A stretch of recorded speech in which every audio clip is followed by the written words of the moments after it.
नमस्कार दोस्तों, स्वागत है आपका आर ऑडियो बुक स्टूडियो में आपके अपने चैनल पर, जहां हम महान व्यक्तित्वों के जीवन, उनकी यात्राओं और उनकी शिक्षाओं को ऑडियो बुक के रूप में प्रस्तुत करते हैं। यहां आपको मिलेंगी ऐतिहासिक और आध्यात्मिक जीवन कथाएं, महान संतों और विचारकों की शिक्षाएं और ऐसी कहानियां जो आज भी जीवन को दिशा देती हैं। आज हम लेकर आए हैं एक ऐसी ही महान जीवन गाथा। सम्राट वू के सामने खड़ा वह भिक्षु, जिसकी आंखें अंगारों की तरह दहक रही थीं। उसने बिना डरे सम्राट की आंखों में झांका और कहा, तुम्हारा कोई पुण्य नहीं है। तुम्हारी सारी सत्ता और तुम्हारे बनवाए हजारों मंदिर तुम्हें नरक जाने से नहीं बचा सकते। एक राजकुमार जिसने अपने हाथों से अपना मुकुट उतार फेंका ताकि वह उस सत्य को पा सके जिसे मौत भी न छू सके। यह बोधिधर्म की निर्भीक यात्रा की शुरुआत थी। अध्याय 1, सिंहासन का त्याग करें। लगभग 1400 साल पहले की बात है। दक्षिण भारत के कांचीपुरम में, जहाँ पल्लव साम्राज्य की पताका पूरी शान से लहराती थी, वहाँ राजा सुगंध के घर एक बालक का जन्म हुआ। वह राजा का तीसरा पुत्र था, राजकुमार बोधिधर्म। चारों ओर उत्सव का माहौल था। महलों में वीणा की मधुर ध्वनि गूंज रही थी और रेशमी वस्त्रों की सरसराहट से वातावरण भरा हुआ था। लेकिन उस नन्हे बालक की आंखों में एक अजीब सा सूनापन था, जैसे वह इन महलों में कैद महसूस कर रहा हो। जैसे जैसे बोधिधर्म बड़े हुए,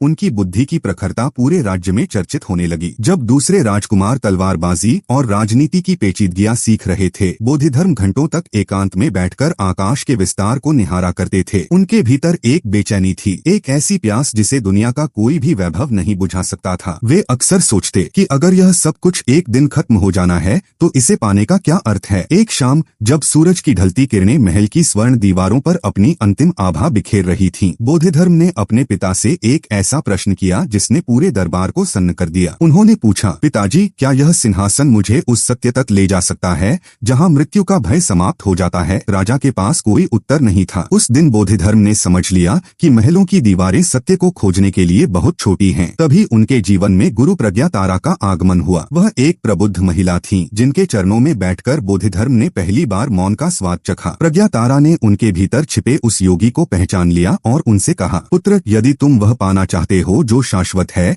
तो तुम्हें उस पहचान को मिटाना होगा जो तुम्हें इस संसार ने दी है। यह केवल एक आदेश नहीं था, यह बोधिधर्म के पुराने अस्तित्व की मृत्यु की घोषणा थी। वह रात अत्यंत भारी थी जब राजकुमार ने अपने पिता के बिस्तर के पास खड़े होकर उन्हें आखिरी बार देखा। उन्होंने अपने शरीर से वे बहुमूल्य आभूषण उतार दिए जो उनके राजसी होने का प्रमाण थे। उन्होंने अपना रेशमी चोगा उतारकर एक फटा पुराना भिक्षु का वस्त्र धारण कर लिया। रात का सन्नाटा उनकी गूंजती हुई धड़कनों को सुन रहा था। बिना किसी को बताए, बिना पीछे मुड़े, वह राजकुमार महलों की सुख सुविधाओं को पीछे छोड़ अंधेरे जंगलों की ओर निकल पड़ा। यह उनका जीवन हमें यह सिखाता है कि सच्ची स्वतंत्रता तब शुरू होती है जब आप दूसरों की नजरों में विशेष होने की चाह छोड़ देते हैं। हम सभी अपने जीवन में किसी न किसी सिंहासन से चिपके हुए हैं, चाहे वह हमारा पद हो, हमारा सम्मान हो या हमारा अहंकार। बोधिधर्म कहते हैं कि जब तक आप उस झूठे सहारे को नहीं छोड़ेंगे, आप अपनी असली प्रकृति को कभी नहीं जान पाएंगे। यह केवल एक राजकुमार का घर छोड़ना नहीं था, यह एक चेतना का जागरण था। उन्होंने साबित किया कि मानसिक मजबूती और भावनात्मक नियंत्रण का पहला चरण है खुद को उन बंधनों से मुक्त करना जो हमें कमजोर बनाते हैं। उनके भीतर अब केवल एक ही लगन थी, सत्य की प्राप्ति। यदि आप मृत्यु को नहीं रोक सकते तो सत्य की खोज को भी मत रोकिए। यह मंत्र उनके हर कदम में गूंजने लगा। त्याग का यह मार्ग कांटों से भरा था, लेकिन बोधिधर्म के लिए यह एकमात्र रास्ता था जो उन्हें स्वयं तक ले जा सकता था। यह उनके जीवन का अंत नहीं था, बल्कि एक नई यात्रा की शुरुआत थी। अब आगे बढ़ते हैं अगले अध्याय की ओर। मानसिक दृढ़ता की अग्नि में तपकर बोधिधर्म ने अपने गुरु की आज्ञा पर चीन की ओर प्रस्थान किया। 3 वर्षों तक तूफानी महासागरों और अज्ञात लहरों के बीच उन्होंने जो धैर्य दिखाया,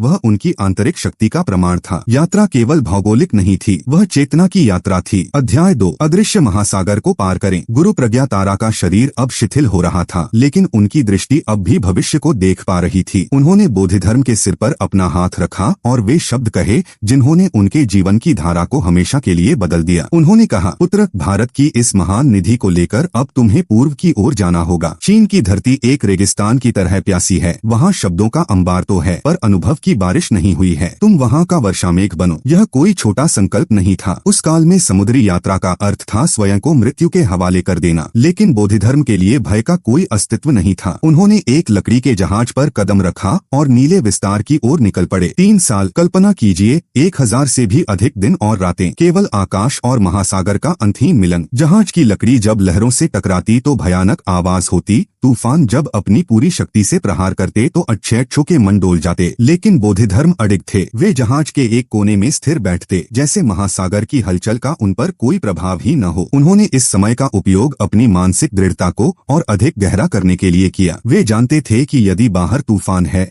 तो भीतर शांति का केंद्र और मजबूत होना चाहिए। इन 3 वर्षों के एकांत में बोधिधर्म ने केवल समुद्र को नहीं पार किया, उन्होंने अपने भीतर के अनगिनत अवरोधों को भी पार किया। उन्होंने चीन की भाषा के जटिल संकेतों को सीखा और मौन रहकर अपनी ऊर्जा को संचित किया। उनका जीवन हमें यह सिखाता है कि संक्रमण का हर काल, चाहे वह कितना भी कठिन क्यों न हो, वह हमें गढ़ने के लिए होता है। वह समय जब आपको लगता है कि आप कहीं नहीं पहुंच रहे, वही समय आपकी जड़ों को सबसे अधिक मजबूत कर रहा होता है। अक्सर हमारे जीवन में भी ऐसे 3 साल आते हैं जब संघर्ष लंबा होता है, जब मंजिल दूर दिखाई देती है और जब अकेलापन हमें डराने लगता है। बोधिधर्म की यह यात्रा हमें संदेश देती है कि अनुशासन वही है जो अकेलेपन को एकांत में बदल दे। उन्होंने लहरों के शोर में संगीत सुना और खामोशी में अपना मार्ग पाया। उन्होंने सिखाया कि मानसिक मजबूती वह नहीं है जो दुनिया को जीत ले, बल्कि वह है जो दुनिया की अनिश्चितता में खुद को न खोने दे। यह केवल एक भौगोलिक यात्रा नहीं थी, यह एक आंतरिक रूपांतरण था। उनका जीवन हमें यह सिखाता है कि जब आप किसी महान लक्ष्य के लिए निकलते हैं तो प्रकृति स्वयं आपकी परीक्षा लेती है। समुद्री लहरों का हर थपेड़ा उनके संकल्प को और अधिक प्रखर बना रहा था। वे जानते थे कि चीन पहुंचने पर उन्हें किसी भव्य स्वागत की उम्मीद नहीं रखनी चाहिए। वे वहां केवल सत्य बांटने जा रहे थे। यात्रा ही स्वयं का स्वयं से परिचय है। यह मंत्र उनके भीतर निरंतर गूंजता रहा। जब अंततः वे चीन के दक्षिणी तट पर पहुंचे तो उनके चेहरे पर वही शांत मुस्कान थी जो उन्होंने कांचीपुरम छोड़ते समय पहनी थी। वे एक ऐसे योद्धा थे जिसने बिना तलवार उठाए अपना पहला युद्ध जीत लिया था, स्वयं के धैर्य का युद्ध। उनकी आंखों में वही चमक थी जो अब एक विशाल साम्राज्य को दिशा देने वाली थी। चीन की इस रहस्यमयी भूमि पर उनके पहले कदम ने एक नए युग की आधारशिला रख दी थी। लेकिन क्या यह देश उनके क्रांतिकारी विचारों को स्वीकार करने के लिए तैयार था? क्या सम्राट वू का अहंकार उनके सत्य के सामने टिक पाएगा? यह उनके जीवन का अंत नहीं था, बल्कि एक नई यात्रा की शुरुआत थी। अब आगे बढ़ते हैं अगले अध्याय की ओर। सम्राट वू ने हजारों मंदिर बनवाए थे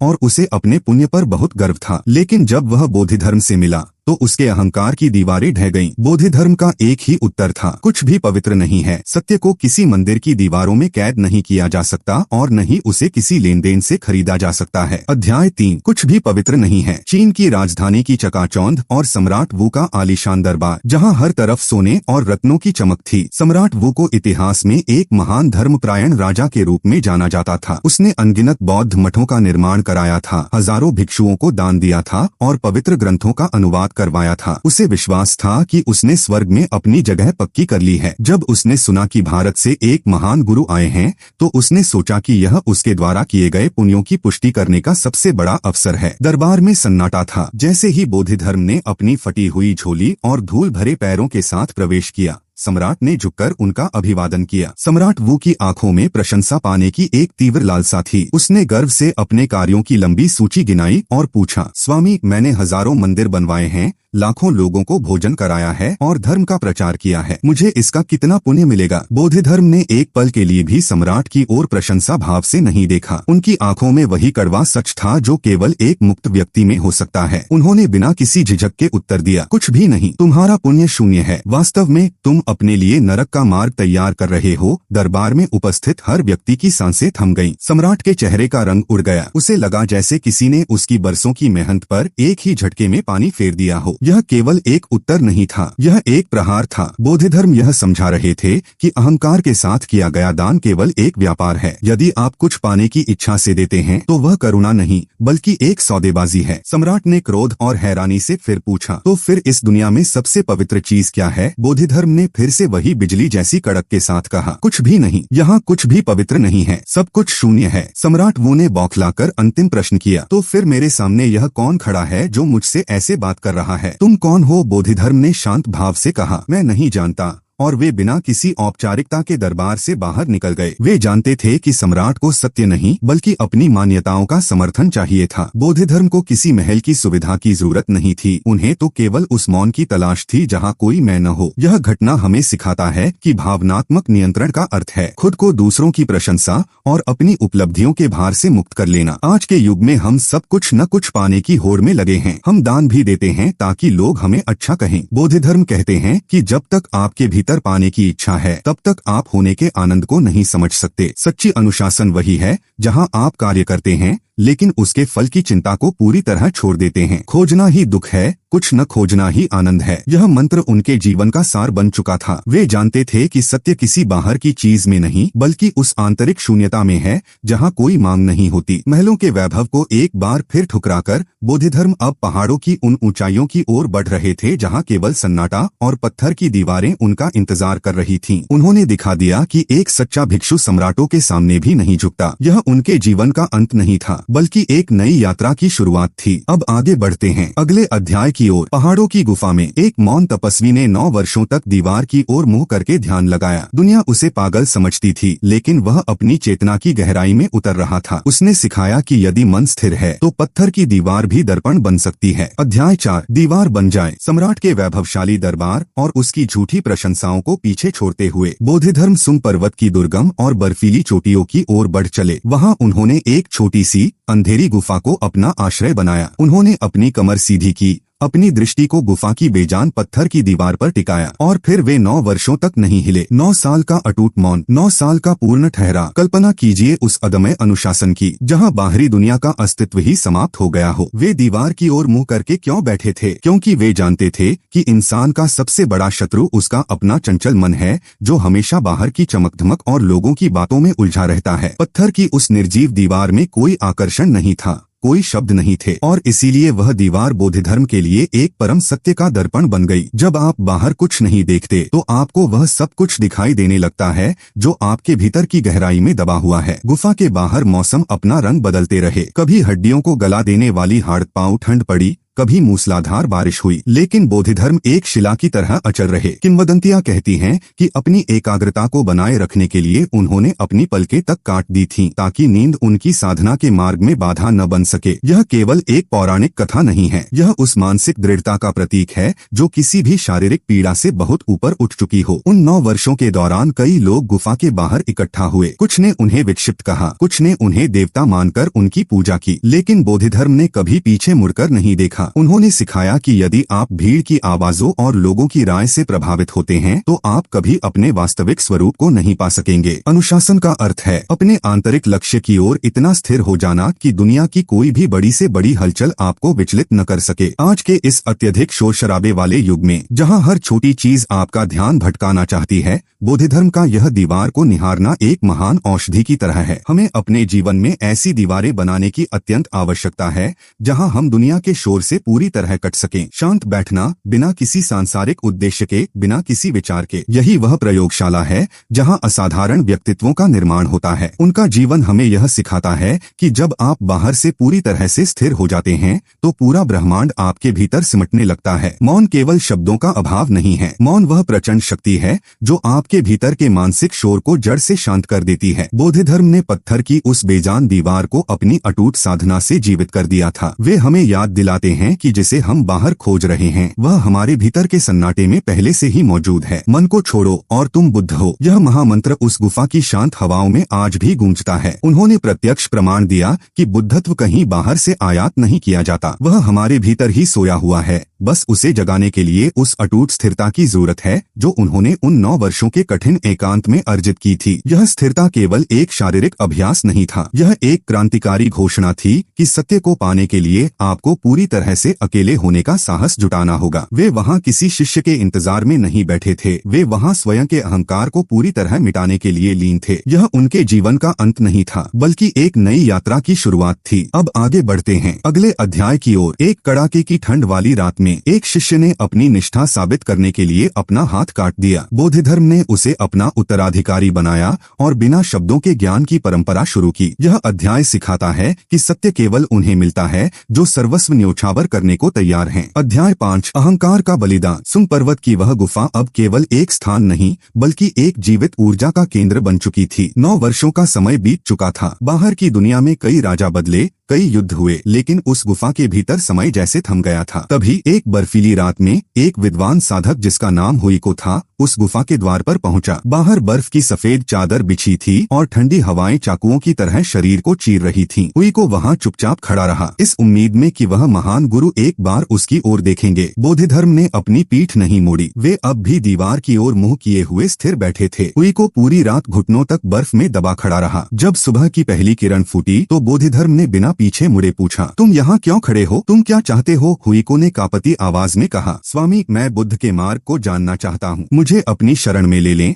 बोधिधर्म का स्वर अत्यंत कठोर था। उन्होंने कहा, बुद्ध का मार्ग अनंत काल की साधना और अपार धैर्य का मार्ग है। यह उन लोगों के लिए नहीं है जो छोटी छोटी तुच्छ इच्छाओं के गुलाम हैं। तुम जैसे साधारण व्यक्ति के लिए यह मार्ग असंभव है। बोधिधर्म की यह कड़वाहट वास्तव में एक परीक्षा थी। वे देखना चाहते थे कि क्या हुईको का संकल्प उसके शरीर के सुख से बड़ा है। हुईको ने तब वह किया जिसकी किसी ने कल्पना नहीं की थी। उसने अपनी म्यान से तलवार निकाली और अपना बायां हाथ काटकर बोधिधर्म के चरणों में रख दिया। बर्फ का वह सफेद रंग अब गहरे लाल रंग में बदल चुका था। उसने शांत स्वर में कहा, स्वामी, यह रहा मेरा संकल्प। अब क्या मैं आपके सत्य के योग्य हूँ? बोधिधर्म धीरे से मुड़े। उन्होंने पहली बार हुईको की आंखों में देखा और समझ लिया कि यह व्यक्ति अहंकार की सीमाओं को पार कर चुका है। उन्होंने उससे पूछा, तुम्हारी समस्या क्या है? हुईको ने पीड़ा और व्याकुलता के बीच कहा, स्वामी, मेरा मन बहुत अशांत है। मैं शांति चाहता हूँ। कृपया मेरे इस अशांत मन को शांत कर दीजिए। बोधिधर्म ने मुस्कुराते हुए एक ऐसी बात कही जिसने सदियों के दर्शन शास्त्र को हिलाकर रख दिया। उन्होंने कहा, ठीक है, अपना अशांत मन बाहर निकालो और मेरे सामने रख दो, मैं उसे अभी शांत कर देता हूँ। हुईको स्तब्ध रह गया। उसने अपनी आंखें बंद की और अपने भीतर उस अशांत मन को खोजने लगा जिसे वह शांत करना चाहता था। उसने घंटों तक भीतर झांका। उसने अपनी यादों को देखा,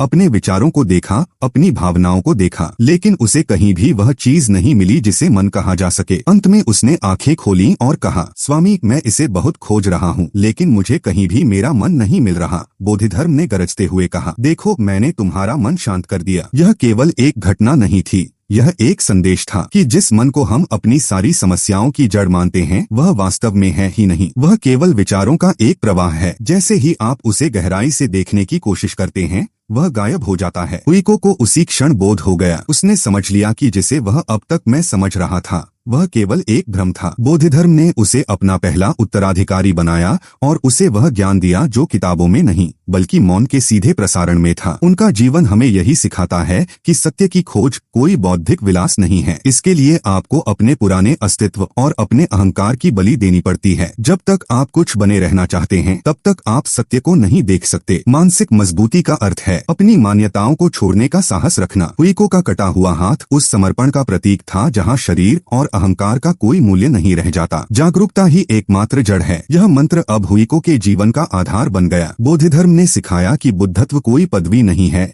जिसे हासिल किया जाए, बल्कि यह वह स्वभाव है जिसे हम भूल चुके हैं। उन्होंने स्पष्ट किया कि एक कसाई भी बुद्ध हो सकता है यदि वह अपने असली स्वरूप को पहचान ले। यह उनके जीवन का अंत नहीं था बल्कि एक नई यात्रा की शुरुआत थी। अब आगे बढ़ते हैं अगले अध्याय की ओर। जहर देकर उन्हें मारने की कोशिश की गई, लेकिन मृत्यु उन्हें छू भी न सकी। उनकी कब्र खाली पाई गई और वे पहाड़ों में एक हाथ में जूता लटकाए चलते हुए देखे गए। बोधिधर्म का जीवन एक ऐसा रहस्य है जो सिखाता है कि सत्य कभी नहीं मरता। अध्याय 6, अकेले वापस चलना। सत्य की राह हमेशा कांटों भरी होती है और बोधिधर्म जैसे क्रांतिकारी गुरु के लिए शत्रुओं की कोई कमी नहीं थी। उनकी बढ़ती हुई लोकप्रियता और उनके तीखे सत्य ने कई लोगों के अहंकार को गहरी चोट पहुंचाई थी। ऐतिहासिक वृत्तांतों के अनुसार ईर्ष्यालु प्रतिद्वंद्वियों ने उन्हें 6 बार जहर देकर मारने का प्रयास किया। 5 बार उन्होंने अपनी योग शक्ति और आत्मनियंत्रण से उस काल को भी मात दे दी, लेकिन छठी बार उन्होंने महसूस किया कि उनका कार्य अब संपूर्ण हो चुका है। उन्होंने हुईको के रूप में एक योग्य उत्तराधिकारी तैयार कर लिया था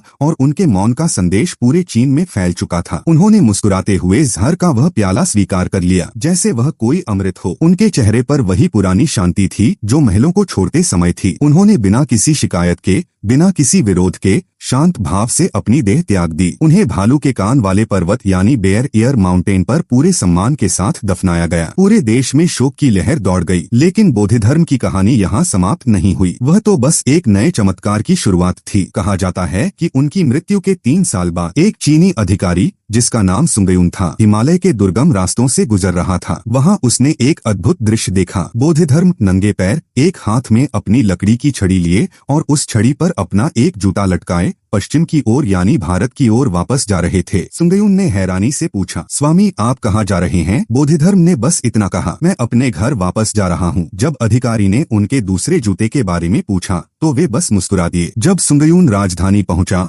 और उसने यह बात बताई तो सम्राट ने तुरंत बोधिधर्म की कब्र खुलवाने का आदेश दिया। जब कब्र खोदी गई तो वहाँ कोई शरीर नहीं था। वहाँ मिट्टी के भीतर केवल लकड़ी का एक पुराना जूता पड़ा था। बोधिधर्म ने मृत्यु के बाद भी दुनिया को एक आखिरी संदेश दिया था कि वे वह शरीर नहीं थे जिसे जहर मारा जा सके या जिसे मिट्टी की कब्र में कैद किया जा सके। वे वह मुक्त चेतना थे जो कभी आती जाती नहीं है। उनका वह अकेला जूता इस बात का प्रतीक था कि एक सच्चा साधक अपनी यात्रा पूरी करके निकलता है तो वह पीछे कोई भार नहीं छोड़ता। उन्होंने कभी कोई संप्रदाय नहीं बनाया, कभी कोई भव्य स्मारक नहीं मांगा। उनकी वास्तविक विरासत उन शिष्यों के हृदय में थी जिन्होंने अपने भीतर के बुद्ध को पहचान लिया था। उनका जीवन हमें यह सिखाता है कि जब आप अपने सत्य में स्थित होते हैं तो मृत्यु केवल एक पुराने वस्त्र को उतारने जैसी छोटी सी क्रिया बन जाती है। यह केवल एक महापुरुष का प्रस्थान नहीं था, यह एक जीवंत उदाहरण था कि मानसिक मजबूती आपको काल के बंधनों से पार ले जा सकती है। उन्होंने सिखाया कि विरासत शब्दों में नहीं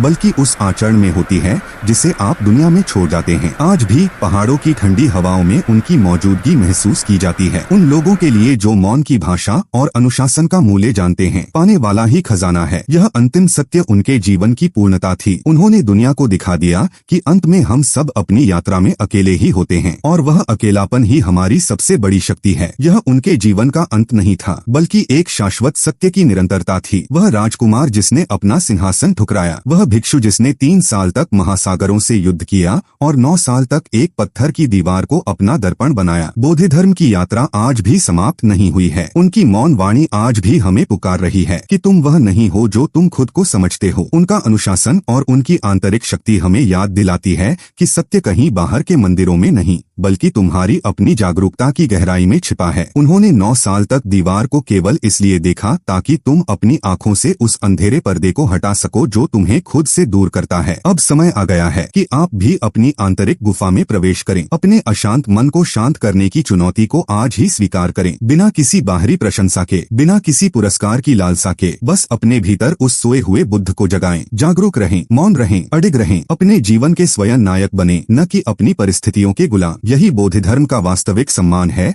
और यही आपका परम लक्ष्य। अब जागिए और इस अखंड शांति के साथ अपने जीवन के युद्ध क्षेत्र में लौटिए।